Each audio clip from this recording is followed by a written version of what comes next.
কাফনের কাপড়ে কোনো পকেট থাকে? থাকে না, নিয়ে যেতে পারবেন না। আপনি মারা যাওয়ার পরে যে কাফনের কাপড়টা কেনা হবে, আপনি জানেন সেটা টরে কাপড় কেনা হবে না? আপনি কি জানেন সেটা কোনো দামি কাপড় কেনা হবে না? কাপড়ের মধ্যে সবচেয়ে সস্তা কাপড় দিয়ে আপনাকে কাফন দেওয়া হবে। কারণ যাদের জন্য এই সুদের কারবার করে টাকার পাহাড় গড়েছেন সেই সন্তানরাই বলবে, এবং তাদের বলাটা অযৌক্তিক না, যে এখানে দামি কাপড় দিয়ে লাভ কি, মাটির সাথে মিশে যাবে, নষ্ট হয়ে যাবে, কে দেখবে? দামি সাবান দিয়ে আপনাকে গোসল করাবে না। এই দুনিয়া থেকে কিছু নিয়ে যেতে পারবেন না, সব রেখে যেতে হবে।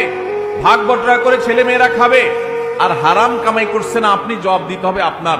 আপনার চেয়ে বড় নির্বোধ কে আছে যে কামাই করবেন, চুরি করবেন যাদের জন্য, তারা কেউ আপনার চুরির দায় নিবে না। আপনার শাস্তি আপনাকে ভোগ করতে হবে, তারপর আপনি অপরাধ করছেন।